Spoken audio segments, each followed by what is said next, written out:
TikTok वाली चुड़ैल। मुंबई के SKS कॉलेज में रवि इंजीनियरिंग की पढ़ाई कर रहा था। रवि के सारे दोस्त टिकटॉक यूज करते थे, इसीलिए उन्हें देखकर रवि ने भी टिकटॉक पर अपना अकाउंट बना लिया। रवि कई दिनों से टिकटॉक बना रहा था, पर उसके फॉलोअर्स नहीं बढ़ रहे थे। एक दिन रवि कॉलेज से घर लौटा और अपना फोन चेक किया तो उसे एक नया टिकटॉक वीडियो चैलेंज दिखा। उस वीडियो में एक लड़की शहर की एक सुनसान भूतिया बिल्डिंग में जाकर आई एम डेयरडेविल कहती है और दूसरे टिकटॉक वालों को ऐसा करने के लिए चैलेंज करती है। मुंबई में उस बिल्डिंग के बारे में कई अफवाहें थी, लेकिन फॉलोअर्स के लिए रवि ने चैलेंज एक्सेप्ट किया। ये सही मौका है फॉलोइंग बढ़ाने का। रवि के दोस्त अरुण ने उसे बिल्डिंग में जाने से मना किया, पर वो नहीं माना और अगले दिन ही भूतिया बिल्डिंग में टिकटॉक वीडियो बनाने के लिए चला गया। रवि ने रिकॉर्डिंग चालू करके जैसे ही आई एम डेयरडेविल कहा तो उसके पीछे दरवाजा अपने आप ही बंद हो गया और बिल्डिंग में जोर जोर से हंसने की आवाज आने लगी। कौन है भाई? मजाक मत करो यार, जो भी हो सामने आ जाओ। तभी उसके सामने एक भयानक चुड़ैल आ जाती है और मोबाइल पर रवि की रिकॉर्डिंग करने लगती है। मजाक नहीं, मौत, तेरी मौत होने वाली है। ये कहते हुए वो रवि पर हमला कर देती है और उसे मार देती है। रवि की तरह ही आरिफ नाम का एक लड़का भी चैलेंज के लिए उस बिल्डिंग में आया, तो उस चुड़ैल ने उसे भी मार दिया और वीडियो बनाकर टिकटॉक पर अपलोड कर दिया। रोज रोज हो रही मौत के कारण लोग घबरा गए और टिकटॉक चलाना ही छोड़ दिया। और अगर गलती से भी कोई उस चुड़ैल का टिकटॉक वीडियो देख लेता तो वो सम्मोहित हो जाता और उस भूतिया बिल्डिंग में चला जाता और वो टिकटॉक वाली चुड़ैल उन्हें बेरहमी से मार देती थी। टिकटॉक वाली चुड़ैल की बात पूरे शहर में फैल गई। एक दिन अरुण अपने चाचा को रवि के बारे में बताता है। बच्चों को 10 बार कहा था कि वो बिल्डिंग भूतिया है, उससे दूर रहो, लेकिन ये आजकल के बच्चे हमारी सुनते कहाँ हैं और फिर पछताते हैं। नहीं चाचा, मुझे बात कुछ और लग रही है। अगर उस बिल्डिंग में चुड़ैल है तो इस चैलेंज वाली लड़की को उसने क्यों नहीं कुछ किया? बात तो तुम सही कह रहे हो, लेकिन इसका जवाब तो ये लड़की ही दे सकती है। फिर सब लोग मिलकर पुलिस स्टेशन जाते हैं और चैलेंज वाली लड़की के बारे में पूछताछ करते हैं। कुछ देर फाइल्स देखने के बाद पुलिस। कुछ महीनों पहले ही इसकी रिपोर्ट दर्ज हुई है। इसका नाम श्रुति है और ये 2 महीनों से लापता है। लेकिन फिर उसने ये वीडियो कैसे और क्यों बनाया?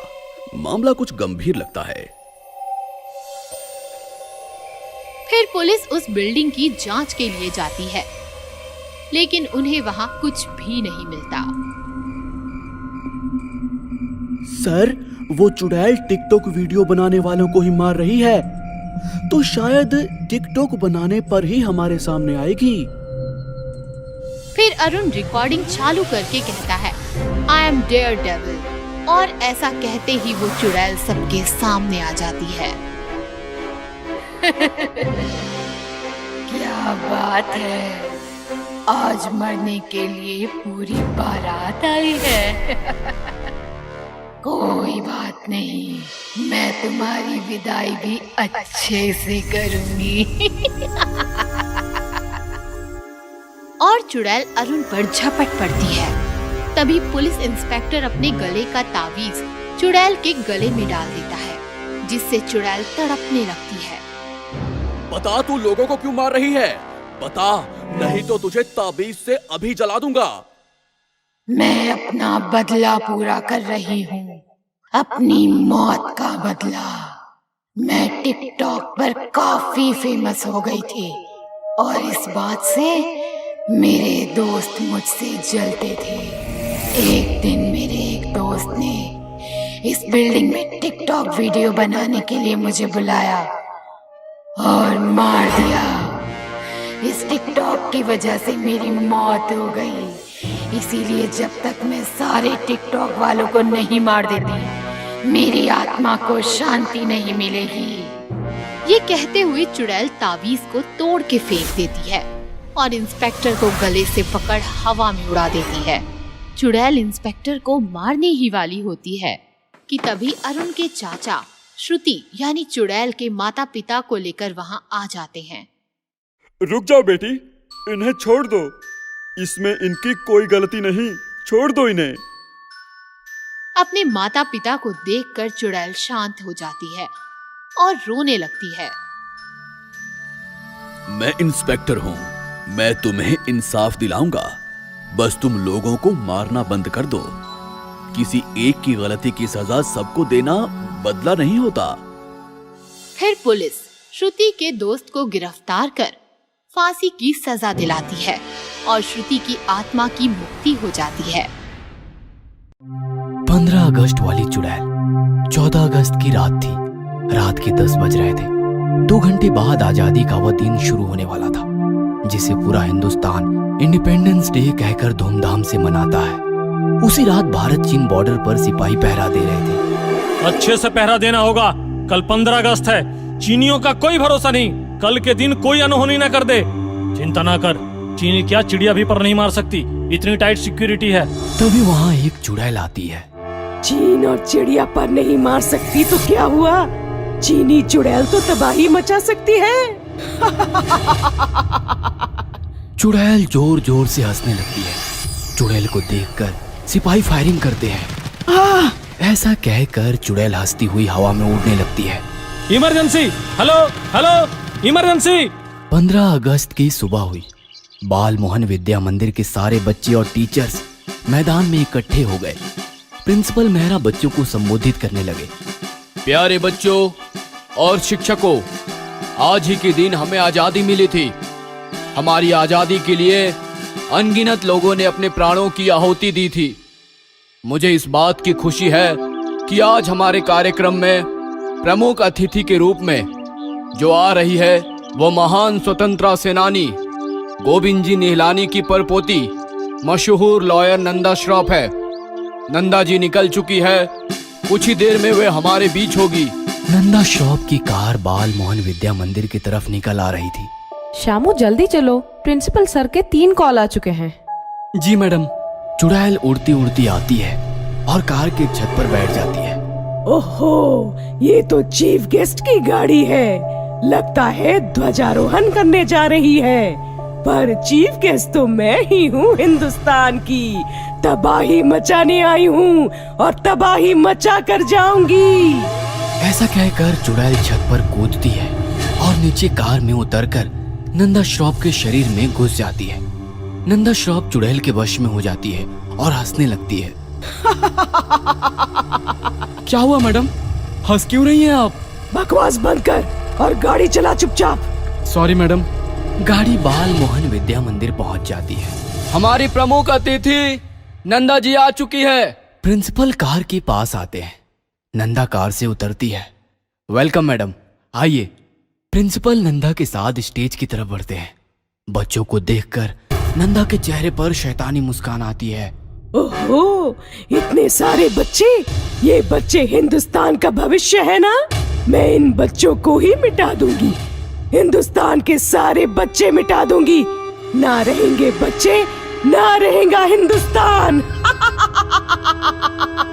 और इसके बाद प्रिंसिपल नंदा को लेकर स्टेज पर पहुंचता है। बच्चों, नंदा जी स्टेज पर आ गई है। अब मैं नंदा जी को विनती करता हूँ कि कृपया आप ध्वजारोहण करने के लिए आगे बढ़िए। चलिए मैडम। अचानक नंदा जोर जोर से हंसने लगती है। उसका रवैया बदल जाता है, आंखें लाल हो जाती है, बाल बिखर जाते हैं। यह देखकर सारे बच्चे चौंक जाते हैं। मैं नंदा नहीं, चुड़ैल हूँ। चीनी चुड़ैल, नंदा को मैंने वश में किया है। मैं तुम सबको तबाह करने आई हूँ। आज ही के दिन तुम्हें आजादी मिली थी और आज ही के दिन तुम सब तबाह हो जाओगे। ऐसा कहकर हंसने लगती है। बच्चे डर जाते हैं। बच्चों, डरना नहीं, ये हमारा कुछ नहीं बिगाड़ सकती। जब तक हम सारे भारतीय एक हैं, कोई भी हमारा कुछ नहीं बिगाड़ सकता। फिर वह कोई दुश्मन देश हो या फिर दुश्मन देश से आई कोई चुड़ैल हो। बेवकूफो, तुम मेरा कुछ नहीं बिगाड़ सकते। मैं चुड़ैल हूँ। ना मुझे मारने के लिए तुम्हारे पास कोई हथियार है, ना मैं किसी हथियार से मरती हूँ। एक हथियार है हमारे पास और वह है राष्ट्रभक्ति।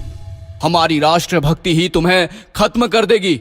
नंदा जी, भले ही इस चुड़ैल ने आपको वश में किया है, पर आप एक महान सेनानी की परपोती है, जिन्होंने इस देश को आजाद करने के लिए अपने प्राणों की आहुति दी थी।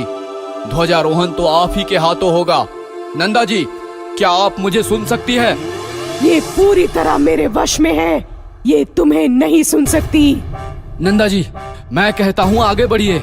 आपकी रगों में एक स्वतंत्र सेनानी का खून है, आप कमजोर नहीं हो सकती। मैं कहता हूँ आगे बढ़िए, ध्वजारोहण कीजिए। मैं भी देखती हूँ ये कैसे आगे बढ़ती है। नंदा जी, आपको देश की कसम, आगे बढ़िए। और चुड़ैल हंसती है। अचानक नंदा धीरे धीरे एक एक कदम बड़ी मुश्किल से आगे बढ़ाने लगती है। ये कैसे हो रहा है? ये तो मेरे वश में है। नंदा जी, आगे बढ़ते रहिए, ये चुड़ैल हमें नहीं रोक सकती। इसके बाद नंदा चुड़ैल को खींचती हुई आगे बढ़ती है। नंदा ध्वज स्तंभ के पास पहुंच जाती है। बच्चों, डरना नहीं, मुझे विश्वास है हमारी राष्ट्रभक्ति के आगे यह चुड़ैल टीक नहीं पाएगी। हमारी राष्ट्रभक्ति का इम्तिहान है। एक साथ सावधान। सारे बच्चे बिना डरे सावधान की स्थिति में आते हैं। नंदा जी, तिरंगा फहराइए। और नंदा हाथ आगे बढ़ाती है और ध्वज स्तंभ को छू लेती है। जैसे ही नंदा ध्वज स्तंभ को छूती है, चुड़ैल नंदा के शरीर से चीखती हुई झटका खाकर बाहर आती है। भारत माता की जय! भारत माता की जय! और इसके बाद बच्चे राष्ट्रगीत शुरू करते हैं। भूतिया बाथरूम। बहुत समय पहले किसी शहर में राहुल नाम का आदमी अपनी पत्नी मेनका और बेटी चिंकी के साथ रहता था। कुछ समय बाद राहुल को प्रमोशन मिल गया और उसका किसी नए शहर में ट्रांसफर हो गया। जब रोहित को इस बात का पता चला तो उसने राहुल से कहा, राहुल, जिस शहर में तुम जा रहे हो उस शहर में मेरा एक मकान है और मैं तुम्हें वो मकान सस्ते में दे दूंगा, तो तुम उसी में रहना। ये तो बहुत ही अच्छी बात है रोहित। कुछ दिनों बाद ही राहुल अपने परिवार के साथ उस नए मकान में रहने आ गया। पापा, ये नया मकान तो बहुत अच्छा है। रोहित ने ये मकान आपको बहुत सस्ते में दे दिया। आखिर दोस्त किसका है? आप दोनों पानी पी लो, मैं जल्दी से नहाकर आप दोनों के लिए खाना बना देती हूँ। ये कहकर मेनका बाथरूम में आ गई, लेकिन जैसे ही उसने पानी की टंकी खोली तो उसमें पानी नहीं था। उसने बाहर आकर राहुल से कहा, राहुल, बाथरूम में तो पानी ही नहीं आ रहा। लेकिन मैंने अभी किचन में चेक किया, किचन में तो पानी आ रहा है। लगता है बाथरूम की टूटी खराब है। कोई बात नहीं, आप उसे बाद में ठीक करा देना। मैं अभी किचन से पानी लेकर मुंह हाथ धो लेती हूँ। इसके बाद सब खाना खाकर सो गए। अगले दिन राहुल ने फोन करके प्लम्बर को बुलाया। बाथरूम की टूटियां ठीक कर दो, उनमें पानी नहीं आ रहा है। लेकिन प्लम्बर ने बाथरूम की टंकी खोल कर देखा तो उसमें पानी टपकने लगा। साहब, इसमें तो पानी आ रहा है, शायद आपने पूरी टूटी नहीं खोली थी। ये कहकर प्लम्बर वहाँ से चला गया। बाथरूम की टूटी एकदम ठीक है। मेनका ने मुझे ऐसे ही तंग किया। चलो कोई बात नहीं, मैं जल्दी से नहा लेता हूँ। लेकिन फिर जैसे ही राहुल ने नहाने के लिए शावर की टंकी खोली तो पानी आना बंद हो गया।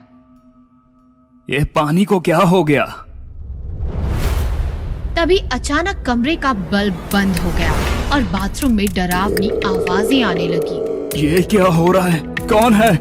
कौन ये आवाजें निकाल रहा है? अचानक आवाजें और तेज हो गई और फिर राहुल के सामने बहुत बड़ा और डरावना भूत आ गया। भूत! भूत! कोई ऐसा नहीं। मैं बाथरूम का भूत हूँ और इस बाथरूम में सिर्फ मैं नहा सकता हूँ। राहुल ने जल्दी से तौलिया लपेटा और वो बाथरूम से बाहर आ गया। भूत! भूत! मैंने कहा बाथरूम में भूत है। क्या? भूत? बाथरूम में भूत है? हाँ, बाथरूम में बहुत डरावना भूत है। हम इस घर में नहीं रह सकते। मैं अभी रोहित से बात करता हूँ। रोहित, इस घर में तो भूत है। तो तुम्हें पता चल ही गया। क्या तुम इस भूत के बारे में जानते थे और तुमने फिर भी मुझे मकान बेचा? जो प्रमोशन तुम्हें मिली है वो प्रमोशन मुझे मिलनी चाहिए थी, इसलिए मैंने इस घर को तुम्हें बेचकर तुमसे इसका बदला लिया। अब बातों में टाइम मत गवाओ, तुम जल्दी से इस घर को छोड़कर भाग जाओ, वरना ये जो भूत है ना वो तुम्हें और तुम्हारे परिवार को जान से मार देगा। उस रोहित ने जानबूझकर हमें ये मकान बेचा है। तभी बाथरूम से टूथब्रश, टूथपेस्ट, साबुन, पानी का मग्गा और शैम्पू की बोतल उड़ती हुई आई और उन तीनों के आसपास घूमने लगी। ये मेरा बाथरूम है। इस बाथरूम में मैं नहाता हूँ। जल्दी से इस घर से भागो। लेकिन पापा, कपड़े तो पहन लो। पहले जान बचा लूं, फिर कपड़े भी पहन लूंगा। और फिर वो तीनों अपनी जान बचाकर उस घर को छोड़कर चले गए। मैंने कहा था ना, ये मेरा बाथरूम है और इस बाथरूम में सिर्फ मैं नहाता हूँ।